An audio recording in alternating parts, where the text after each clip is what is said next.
ರೋಹಿತ್ ಶರ್ಮಾ ನೇತೃತ್ವದ ಭಾರತ ತಂಡವು ಇಂದು ನಡೆದ 5ನೇ ಪಂದ್ಯದಲ್ಲಿ ಭರ್ಜರಿ ಗೆಲುವನ್ನು ದಾಖಲಿಸುವ ಮೂಲಕ ಈ ಸರಣಿಯನ್ನು 4-1ರಿಂದ ಗೆದ್ದುಕೊಂಡಿದೆ.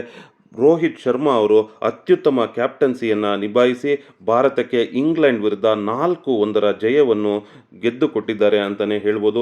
ಈ ಪಂದ್ಯದಲ್ಲಿ ರೋಹಿತ್ ಶರ್ಮಾ ಅವರು 103 ರನ್ಗಳನ್ನು ಬಾರಿಸಿದರೆ, ಶುಭ್ಮನ್ ಗಿಲ್ ಅವರು 110 ರನ್ಗಳನ್ನು ಬಾರಿಸಿದರು. ಹಾಗೆ ಯಶಸ್ವಿ ಜೈಸ್ವಾಲ್ ಅವರು ಕೂಡ ಈ ಪಂದ್ಯದಲ್ಲಿ 57 ರನ್ಗಳನ್ನು ಗಳಿಸಿದರು. ಹಾಗೆ ಯುವ ಪ್ರತಿಭೆ ಸರ್ಫರಾಜ್ ಖಾನ್ ಅವರು ಕೂಡ 56 ರನ್ಗಳನ್ನು ಬಾರಿಸಿದರೆ, ದೇವದತ್ ಪಡಿಕ್ಕಲ್ ಅವರು 65 ರನ್ಗಳನ್ನು ಬಾರಿಸಿದರು. ಭಾರತವು 477 ರನ್ಗಳನ್ನು ಮೊದಲ ಇನ್ನಿಂಗ್ಸ್ನಲ್ಲಿ ಕಲೆ ಹಾಕಿತ್ತು. ಅದಕ್ಕೆ ಉತ್ತರವಾಗಿ ಇಂಗ್ಲೆಂಡ್ ತಂಡ ಕೇವಲ 218 ರನ್ಗಳನ್ನು ಮೊದಲ ಇನ್ನಿಂಗ್ಸ್ನಲ್ಲಿಯೂ ಎರಡನೇ ಇನ್ನಿಂಗ್ಸ್ನಲ್ಲಿ 195 ರನ್ಗಳಿಗೆ ಆಲ್ಔಟ್ ಆಗುವ ಮೂಲಕ ಸರಣಿಯನ್ನು ಕೈ ಚೆಲ್ಲಿತು ಅಂತಲೇ ಹೇಳ್ಬೋದು. ರವಿಚಂದ್ರನ್ ಅಶ್ವಿನ್ ಅವರು ಈ ಪಂದ್ಯದಲ್ಲಿ 100ನೇ ಪಂದ್ಯವನ್ನು ಆಡಿದ ಕೀರ್ತಿಗೆ ಪಾತ್ರರಾಗಿದ್ದಾರೆ. ರವಿಚಂದ್ರನ್ ಅಶ್ವಿನ್ ಅವರು ಭಾರತದ ಪರವಾಗಿ 100 ಪಂದ್ಯಗಳನ್ನಾಡಿದ 14ನೇ ಪ್ಲೇಯರ್ ಅಂತಲೇ ಹೇಳ್ಬೋದು. ವಿಶ್ವದ ಮಟ್ಟಿಗೆ ಅವರು 100 ಪಂದ್ಯಗಳನ್ನಾಡಿದ 79ನೇ ಪ್ಲೇಯರ್ ಆಗಿದ್ದಾರೆ. ಅದು ರವಿಚಂದ್ರನ್ ಅಶ್ವಿನ್ ಅವರ ಕಿರೀಟಕ್ಕೆ ಮತ್ತಷ್ಟು ಹೆಮ್ಮೆಯನ್ನು ತಂದುಕೊಟ್ಟಿದೆ. ಈ 100ನೇ ಪಂದ್ಯದಲ್ಲಿ ರವಿಚಂದ್ರನ್ ಅಶ್ವಿನ್ ಅವರು ಮೊದಲ ಇನ್ನಿಂಗ್ಸ್ನಲ್ಲಿ 4 ವಿಕೆಟ್ಗಳನ್ನು ಮತ್ತು ಎರಡನೇ ಇನ್ನಿಂಗ್ಸ್ಗಳಲ್ಲಿ 5 ವಿಕೆಟ್ಗಳನ್ನು ಕಿತ್ತು ಭಾರತದ ಗೆಲುವಿನ ರೂವಾರಿ ಆದರು ಅಂತ ಕೂಡ ಹೇಳ್ಬೋದು. ಆದರೆ ಈ ಸೀರೀಸ್ನಲ್ಲಿ ಯಶಸ್ವಿ ಜೈಸ್ವಾಲ್ ಅವರ ಸಾಧನೆ ಸಾಕಷ್ಟಿತ್ತು. ಯಶಸ್ವಿ ಜೈಸ್ವಾಲ್ ಅವರು ಈ ಒಂದು ಸರಣಿಯಲ್ಲಿ 712 ರನ್ಗಳನ್ನು ಗಳಿಸಿದ್ದಾರೆ. ಬರೋಬ್ಬರಿ 89ರ ಅವರೇಜ್ನಲ್ಲಿ ಅವರು ಗಳಿಸಿದ ಈ ಒಂದು ರನ್ಗಳು ಭಾರತದ ಗೆಲುವಿಗೆ ಸಹಕಾರಿಯಾಗಿತ್ತು ಅಂತಲೇ ಹೇಳ್ಬೋದು. ಯಶಸ್ವಿ ಜೈಸ್ವಾಲ್ ಅವರು ಈ ಒಂದು ಪಂದ್ಯದಲ್ಲಿ most runs, highest score, highest average, most hundreds, most force, most sixes ಈ ರೀತಿ ಸಾಕಷ್ಟು ಒಂದು ಉತ್ತಮ ಪರ್ಫಾರ್ಮೆನ್ಸನ್ನು ಕೊಟ್ಟಿದ್ದಾರೆ ಅಂತಲೇ ಹೇಳ್ಬೋದು. ರೋಹಿತ್ ಶರ್ಮಾ ಅವರ ಪಾಲಿಗಂತೂ ಈ ಪಂದ್ಯ ಬಹಳಷ್ಟು ಮುಖ್ಯವಾಗಿತ್ತು. ರೋಹಿತ್ ಶರ್ಮಾ ಅವರು ಈ ಇನ್ನಿಂಗ್ಸ್ನ 4ನೇ ಓವರ್ನಲ್ಲಿ ಸಿಕ್ಸರ್ ಬಾರಿಸುತ್ತಿದ್ದಂತೆ ರೋಹಿತ್ ಶರ್ಮಾ ಅವರು ಮತ್ತೊಂದು ದಾಖಲೆಯನ್ನು ಬರೆದರು.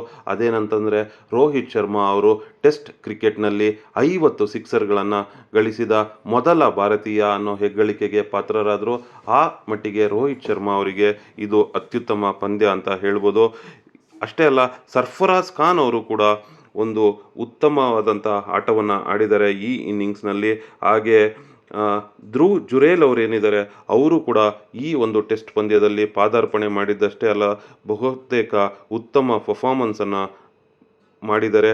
ಆ ಮಟ್ಟಿಗೆ ಯುವ ಪ್ರತಿಭೆಗಳಿಗೆ ಈ ಸೀರೀಸ್ ಒಂದು ಅದ್ಭುತ ಬುನಾದಿಯಾಗಿತ್ತು ಅಂತಲೇ ಹೇಳ್ಬೋದು.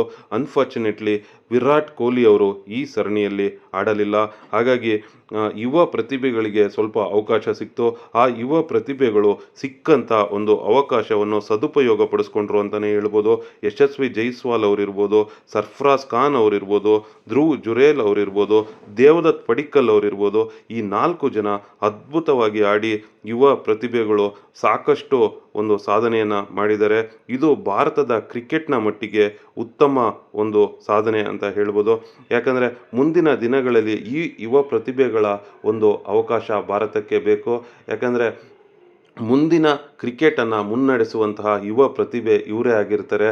ಸೊ ಹಾಗಾಗಿ ಧ್ರುವ್ ಜುರೇಲ್ ಅವರ ಬಗ್ಗೆ, ಯಶಸ್ವಿ ಜೈಸ್ವಾಲ್ ಅವರ ಬಗ್ಗೆ, ಹಾಗೆ ಸರ್ಫರಾಜ್ ಖಾನ್ ಅವರ ಬಗ್ಗೆ ಸಾಕಷ್ಟು ಕ್ರಿಕೆಟ್ ಪಂಡಿತರು ಚರ್ಚೆಯನ್ನು ಮಾಡ್ತಾ ಇದ್ದಾರೆ ಅಂತಲೇ ಹೇಳ್ಬೋದು.